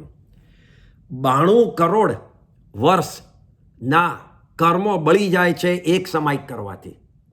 એટલા કર્મ બળે છે ખાલી એક શુદ્ધ સમાયિક કરવાથી. એટલે સમાયિકનું ઇમ્પોર્ટન્સ ભગવાને બતાડ્યું છે, કારણ કે સમાયિક એટલે 48 મિનિટનું સાધુપણું છે. એટલે એ ખાસ નવા કર્મ આવતા અટકે, જૂના બળી જાય છે. એટલે બને ત્યાં સુધી જ્યારે થાય ટાઈમ કાઢીને સમાયિક કરજો. 10મું વ્રત દેશાવકાશિક વ્રતના વિશે આણવણ પૌગે આદિ અતિચાર લાગ્યા હોય તે આલોઉં છું. જતા માણસ પાસે હદ બહારની વસ્તુ મંગાવી હોય, નોકર પાસે હદ બહારની વસ્તુ મંગાવી હોય, બૂમ પાડી હદ બહારની વસ્તુ મંગાવી હોય, રૂપ બતાવી હદ બહારની વસ્તુ મંગાવી હોય, પથ્થર નાખી હદ બહારની વસ્તુ મંગાવી હોય, આ 5 અતિચારમાંથી કોઈ પણ અતિચાર લાગ્યો હોય તો અર્યંત અનંત સિદ્ધ કેવલી પ્રભુ આપની સાક્ષીએ મિચ્છામિ દુક્કડમ.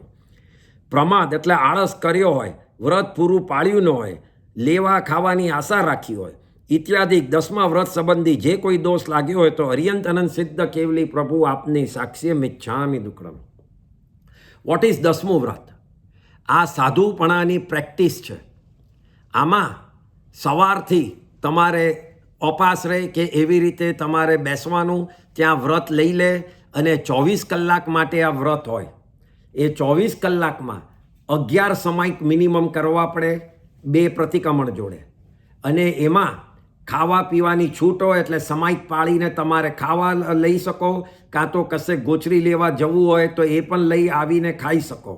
એટલે આ તમને એક પ્રકારનું સાધુપણાની પ્રેક્ટિસ કરાવે છે આ વ્રત. એટલે આને 10મું વ્રત કહેવાય છે દેશાવકાશિક. એટલે સાઈડમાં સાધુપણાની સાઈડનું પ્રેક્ટિસ કરાવનારું વ્રત.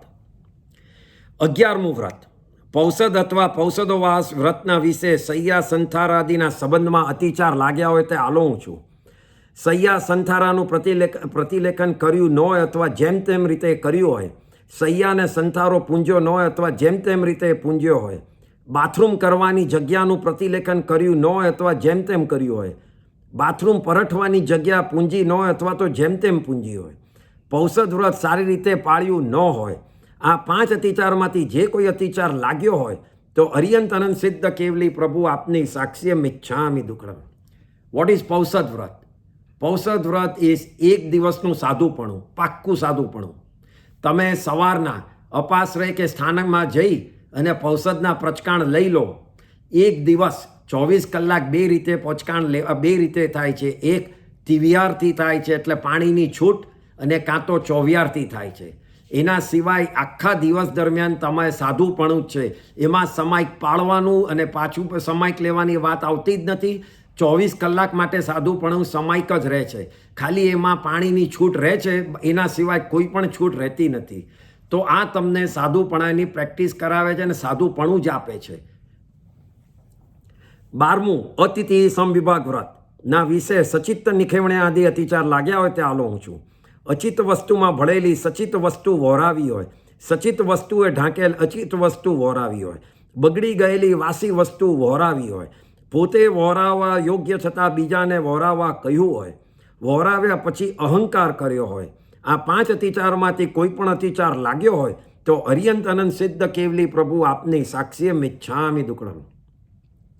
સાધુ મુનિરાજ ઘેર પધાર્યા હોય અને અનાદાર કર્યો હોય, આહાર પાણી વહોરાવતા મન દુખાવ્યું હોય, ચીજ હોય અને તો પણ વહોરાવવાની ના પાડી હોય, જાણી જોઈને અસુસ્તો આહાર વહોરાવ્યો હોય ઇત્યાદિ 12મા વ્રત સંબંધી જે કોઈ દોષ લાગ્યો હોય તો અર્યંત અનંત સિદ્ધ કેવલી પ્રભુ આપની સાક્ષીએ મિચ્છામિ દુક્કડમ. આમ ચારિત્ર 4ના 12 વ્રત થયા. એટલે પહેલાં આપણે શું કર્યું? જ્ઞાન, પછી દર્શન, પછી ચારિત્ર. હવે ચોથો આચાર તપ. હવે તપનો આચાર આવે છે. તપના વિશે નિદાનાદિક અતિચાર લાગ્યા હોય તે આલોઉં છું. આ લોકમાં ચક્રવર્તી આદિની પદવી અને ભોગ વિલાસ પામવાની ઈચ્છા કરી હોય, પરલોકે દેવપણું પામવાની ઈચ્છા કરી હોય, ઈચ્છિત સુખ મળવાથી વધારે જીવવાની ઈચ્છા કરી હોય, ખૂબ દુઃખથી ત્રાસીને મરવાની ઈચ્છા કરી હોય, મરણ ના આવે ત્યાં સુધી કામ ભોગની ઈચ્છા કરી હોય, આ 5 અતિચારમાંથી જે કોઈ અતિચાર લાગ્યો હોય તો અર્યંત અનંત સિદ્ધ કેવળી ભગવંતની સાક્ષીએ મિચ્છામિ દુક્કડમ. 18 પાપ સ્થાનક સેવ્યા હોય, સેવરાવ્યા હોય તથા અનુમોદન કરી સલ્લેખના તપને દોષિત કર્યું હોય, 5 ઇન્દ્રિયોના વિષયમાં મદોન્મત બનીને અને 4 કસાયને આધીન થઈને રાગ દ્વેષથી ધૃષ્ટ કર્મના કારણે સલ્લેખના તપમાં મૂળ ગુણ અને ઉત્તર ગુણની વિરાધના કરી હોય તો અર્યંત અનંત સિદ્ધ કેવલી પ્રભુ આપની સાક્ષીએ મિચ્છામિ દુક્કડમ. તો આ તપમાં શું આવ્યું? તો આપણને ખબર છે 12 પ્રકારના તપ જે હમણાં આપણે પોતપોતાની શક્તિ પ્રમાણે આ પર્યુષણમાં કરતા હશે. તપનું રાજા કોણ છે? સૌથી ઊંચું તો એ સંથારો છે. જ્યારે છેલ્લે પોતાના દેહ, પોતાના શરીરનો મોહ છોડી અને કોઈ પણ સંથારો લઈ લે છે અને ખાલી આત્મામાં ધ્યાન રાખે છે, એને સંથારો કહેવાય છે. અને સલ્લેખણા એટલે તપમાં ખાલી સંથારાનું વાત કરે છે, પણ એમાં દરેકે દરેક તપ આવી જાય છે. કારણ કે સૌથી મોટું તપનું જો તમે ગણી લો તો એનાથી નીચેના બધા તપ એમાં સમાવેશ થઈ જાય છે, આવી જાય છે. એટલા માટે આ તપમાં સંથારાની જ વાત છે. એટલે આમ કરી જ્ઞાન, દર્શન, ચારિત્ર અને તપ જે મોક્ષ માર્ગ છે એ બધાના આચારો, ડિસિપ્લિન આપણે જોઈ અને એ ડિસિપ્લિનમાં શું શું ભૂલો હોય એ અતિચારોને સુધારવાના, માફી માંગવાની, એ રીતે આપણે ધ્યાન કરી કાઢ્યું. હવે ખમત ખામણા. ખામેમી સવે જીવા વિખમંતુ મેં મિતિ મેં સવ ભુએશુ વૈરમ જન્ન કેણઈ એવમહમાલોયમ નિંદિયમ ગરહિયમ દુગચ્છિયમ સમ્મમ તીવી એણમ પડીકંતો વંદામી જીર્ણ ચોવીસંપી. સર્વ જીવોને હું ખમાવું છું, તમે સર્વ જીવો મને ખમાવો. સર્વ પ્રાણી મારા મિત્ર સમાન છે, કોઈ વેરી નથી. એવી રીતે પાપ આલોવીને, આત્માને નિંદીને, ગ્રહીને, દુગંચીને, ત્રિકરણે કરી 24 તીર્થંકર ભગવંતોને વંદું છું. 24 તીર્થંકર દેવને સવિનય વંદન કરી ખમાવું છું. અને તીર્થંકર દેવના ધર્મની ક્રિયા પ્રમાણે રજોહરણ, પાત્રા, કેસરીઓ, મૂપત્તિ વગેરે ધર્મોપકરણ ગ્રહીને 5 મહાવ્રત, 3 ગુપ્તી અને 5 સમિતિ સહિત શ્રમણ ધર્મને શુદ્ધ રીતે પાળનાર એવા સાધુ મુનિરાજ જેઓ અઢીદ્વીપમાં વિચરે છે તેઓને સવિનય વંદન કરી ત્રિકરણ યોગે ખમાવું છું. અઢીદ્વીપના અને અઢીદ્વીપની અંદર ને અઢીદ્વીપ બહાર નવતત્વ વગેરે જાણનાર, પોતાની શક્તિ મુજબ સામાયિક પૌષદ, નવકારસી વગેરે તપ તથા 2 વખત પ્રતિક્રમણ કરનાર, દાન, શિયળ, તપ, ભાવ, દયા, ક્ષમા, સંતોષ અને ધૈર્યાદિક સદગુણોથી ભરપૂર જીન આજ્ઞા મુજબ વર્તતા શ્રાવક વર્ગમાં આગેવાન, દુઃખી, દુર્બળ અને ગરીબ પ્રાણીઓ પર હંમેશા અમીની દ્રષ્ટિથી જોનાર, પરધનને પથ્થર તુલ્યન ગણનાર, પર સ્ત્રી પુરુષ તરફ મા, બહેન અને પિતા પુત્રની દ્રષ્ટિથી જોનાર એવા શ્રાવક શ્રાવિકાને સવિનય વંદન કરીને ખમાવું છું. 7 લાખ પૃથ્વીકાય, 7 લાખ અપકાય, 7 લાખ તેવકાય, 7 લાખ વાયુકાય, 10 લાખ પ્રત્યેક વનસ્પતિકાય, 14 લાખ સાધારણ વનસ્પતિકાય, 2 લાખ 2 ઇન્દ્રિય, 2 લાખ 3 ઇન્દ્રિય, 2 લાખ ચૌરેન્દ્રિય, 4 લાખ નારકી, 4 લાખ તિર્યંજ પંચેન્દ્રિય, 4 લાખ દેવતા અને 14 લાખ મનુષ્ય. આ 84 લાખ જીવા યોનીને હણી હોય, હણાવ્યા હોય કે હણતા પ્રત્યે અનુમોદન કર્યા હોય, પરિતાપના ઉપજાવી હોય, મન વચન કાયના યોગ ખોટા પ્રવર્તાવ્યા હોય તો સર્વ જીવોને હું ખમાવું છું. મારા ધર્મગુરુ ધર્માચાર્ય જેવો મહાઉપકારી, જ્ઞાનચક્ષુના દાતા, અજ્ઞાન, તિમિર અને મિથ્યાત્વ કલંકના ટાળનાર, ભવદુઃખ ભંજન મોક્ષ માર્ગના સાધક છે તેઓને ધન્યવાદ આપું છું. કારણ કે તેઓએ મારી મૂર્ખતા ટાળી મારો મનુષ્ય ભાવ સફળ કરી મહા મોટો ઉપકાર કર્યો છે. માટે તેમનું સદા કલ્યાણ હોજો, મોક્ષ કરણીની વૃદ્ધિ હોજો. મારી પાસે એવું કોઈ ઉત્તમ વસ્તુ નથી કે હું ગુરુજીને આપીને ઉપકારવાળું. ગુરુદેવ, હું મહામંદ બુદ્ધિબંધ છું, તેથી ધૃષ્ટ અને ખોટી સંગતે ચડી આપનો ઉપકાર માનવાને બદલે આપના ગુણોને ઢાંકી આપના નાના દોષો જોયા હશે તો પણ તમે તેને ન ગણતા. મારા પ્રત્યે આપે પિતા બુદ્ધિ રાખી મને પામરને લૂંટાતો જાણી મારા ઉપર ઘણી કરુણા કરી. પરદેશી રાજાની જેમ ધર્મ ઉપદેશ આપી મને આપે ન્યાય કર્યો. માટે આપને સવિનય વંદન કરી ચરણ કમળ બહુમાને પૂજવા લાયક જાણી ચરણની રજ મસ્તકે ચડાવી સર્વ દોષ ખમાવું છું. 18 પાપ સ્થાનક. પહેલું પ્રાણાતિપાત, બીજું મૃષાવા, ત્રીજું અદતાદાન, ચોથું મૈથુન, 5મું પરિગ્રહ, 6ઠું ક્રોધ, 7મું માન, 8મું માયા, 9મું લોભ, 10મું રાગ, 11મું દ્વેષ, 12મું કલહ, 13મું અભ્યાકામ, 14મું પૈશુન્ય, 15મું પર પરિવાર, 16મું રહી, 17મું માયામોસો અને 18મું મિથ્યા દંશ શલ્ય. આ 18 પાપ સ્થાનક સેવરાવ્યા હોય કે સેવતા પ્રત્યે અનુમોદન કર્યું હોય તો અરિયંત અનંત સિદ્ધ કેવલી પ્રભુ આપની સાક્ષીએ મિચ્છામિ દુક્કડમ. 25 પ્રકારનું મિથ્યાત્વ. અભિગ્રહિક મિથ્યાત્વ, અનાભિગ્રહિક મિથ્યાત્વ, અભિનિવેશિક મિથ્યાત્વ, સાંસાયિક મિથ્યાત્વ, અનાભોગિક મિથ્યાત્વ, લૌકિક મિથ્યાત્વ, લોકોત્તર મિથ્યાત્વ, કુપ્રાવચન મિથ્યાત્વ, જીવને અજીવ કહે મિથ્યાત્વ, અજીવને જીવ કહે મિથ્યાત્વ, સાધુને કુસાધુ કહે મિથ્યાત્વ, કુસાધુને સાધુ કહે મિથ્યાત્વ, 8 કર્મથી મુકાણા તેને નથી મુકાણા કહે તે મિથ્યાત્વ, 8 કર્મથી નથી મુકાણા એને મુકાણા કહે તે મિથ્યાત્વ, ધર્મને અધર્મ કહે મિથ્યાત્વ, અધર્મને ધર્મ કહે મિથ્યાત્વ, જીન માર્ગને અન્ય માર્ગ કહે તે મિથ્યાત્વ, અન્ય માર્ગને જીન માર્ગ કહે તે મિથ્યાત્વ, જીન માર્ગથી ઓછું પ્રરૂપે તો મિથ્યાત્વ, જીન માર્ગથી અધિક પ્રરૂપે તો મિથ્યાત્વ, જીન માર્ગથી વિપરીત પ્રરૂપે તો મિથ્યાત્વ, અવિનય મિથ્યાત્વ, અકિર્યા મિથ્યાત્વ, અજ્ઞાન મિથ્યાત્વ અને અસાતના મિથ્યાત્વ. આમ 25 પ્રકારના મિથ્યાત્વ મારા જીવે તમારા જીવે સેવ્યા હોય, સેવરાવ્યા હોય, ક્યાં તો સેવતા પ્રત્યે અનુમોદ્યા હોય તો અરિયંત અનંત સિદ્ધ કેવલી પ્રભુ આપની સાક્ષીએ તસમેચ્છામિ દુક્કડમ. 14 પ્રકારના સમૂર્છિન જીવો. સમૂર્છિન જીવો શું છે?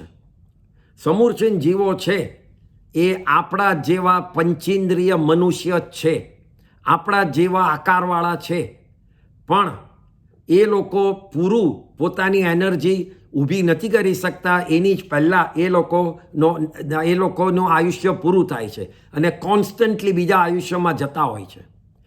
તો આવા પ્રકારના સમૂર્છિન જીવો ઉત્પન્ન ક્યાં થાય છે? તો એ લોકો આપણા બાથરૂમમાં, આપણે પોટી કરીએ એમાં, આપણે મૈથુન કરીએ એમાં, આપણા કફમાં, આપણી ઉલટીમાં, નગરની ગટરમાં, આ બધી લોહીમાં, આપણા વીર્યમાં, આવી બધી જગાએ આ સમૂર્છિન જીવો ઉત્પન્ન થતા હોય છે. આપણે કોઈ ગુજરી ગયું હોય તો એના બોડીમાં પણ 48 મિનિટ પછી આવા પ્રકારના પંચેન્દ્રિય મનુષ્ય ઉત્પન્ન થાય છે. એટલા જ માટે જૈન ધર્મ કહે છે કે બોડીનું એટેચમેન્ટ એમે જૈન ધર્મમાં હોતું નથી. જેવું આત્મા ગયો, જીવ નીકળી ગયો એટલે બોડી જૈન ધર્મ માટે એક અજીવ ચીજ જ બની જાય છે. એટલે બને એટલું જલ્દી એનો દેહ સંસ્કાર કરી કાઢવો જોઈએ. તો એટલા જીવો ઓછા ઉત્પન્ન થાય તો એટલો દોષ જેના હાથમાં એ બોડી છે એના ફેમિલી અને જેનું બોડી જેનો જીવ ગયો છે એને એ દોષ લાગે નહીં. આનું રીઝન છે કે જલ્દી બોડી બાળવાનું જૈન ધર્મમાં કીધું છે આ સમૂર્છન જીવોના હિસાબે. 14 પ્રકારના સમૂર્છિન જીવો. ઉચ્ચારેશુ વા પાસવણેશુ વા ખેલેશુ વા સંઘાણેશુ વા વંતેશુ વા પિત્તેશુ વા પુએશુ વા સોણિયેશુ વા સુક્કેશુ વા સુક્ક પગલ પરિસાડેશુ વા વિગય જીવ કલેવરેશુ વા ઇથ્થિ પુરુષ સંયોગેશુ વા નગર નિદ્ધમણેશુ વા સવેશુ ચૈ અસુ ઈઠાણેશુ વા. આ 14 પ્રકારના સમૂર્છિન જીવો સંબંધી કોઈ પણ જીવની મારા જીવે તમારા જીવે આજના દિવસ સંબંધી વિરાધના કરી હોય, કરાવી હોય કે કરતા અનુમોદ્યું હોય તો અરિયંત અનંત સિદ્ધ કેવલી પ્રભુ આપની સાક્ષીએ મિચ્છામિ દુક્કડમ. હવે માંગલિક આવે છે. નમો હરિયંતાણમ, નમો સિદ્ધાણમ, નમો આયર્યાણમ, નમો ઓવજ્જાયણમ, નમો લોહે સવ સાવણમ, સિદ્ધાણમ નમો કિચ્ચા સંજ્ઞાણ ચ ભાવો સંતિ સંતિ કરેલોએ પત્તો ગઈ મણુતરમ ગુરુદેવની આજ્ઞાથી શ્રી શ્રી ચતારી મંગલમ હરિયંતા મંગલમ સિદ્ધા મંગલમ સાહુ મંગલમ કેવલી પનતો ધમો મંગલમ. ચતારી લુગતમાં હરિયંતા લુગતમાં સિદ્ધા લુગતમાં સાહુ લુગતમાં કેવલી પનતો ધમો લુગતમો.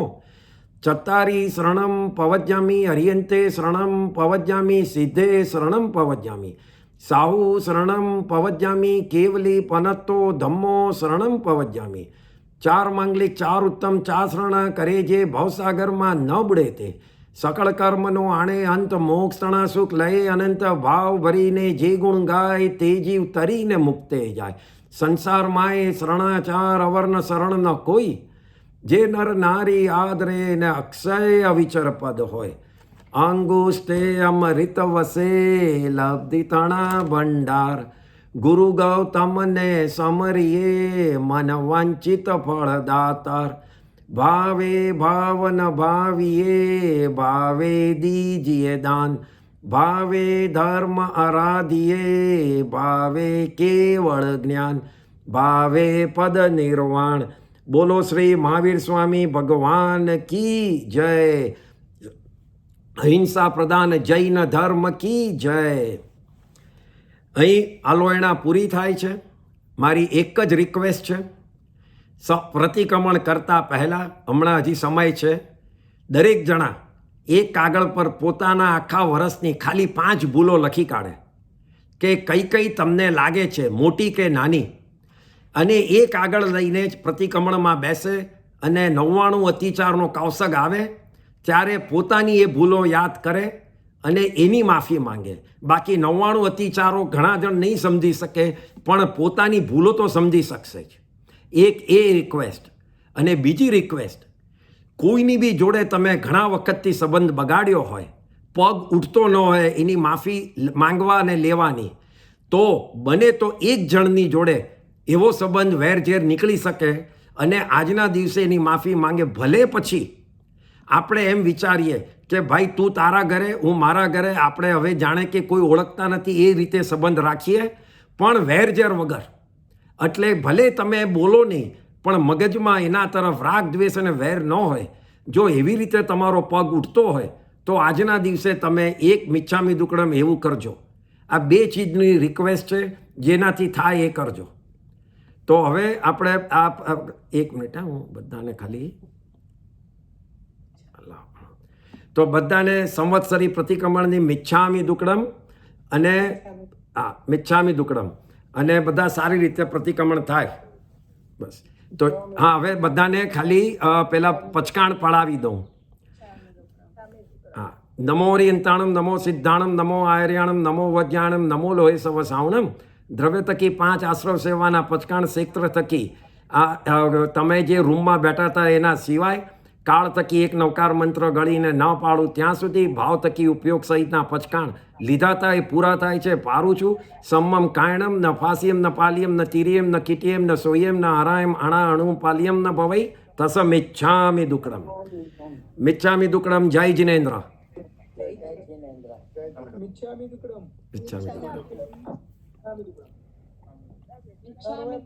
મિચ્છામી દુક્કડમ. કેવું હતું?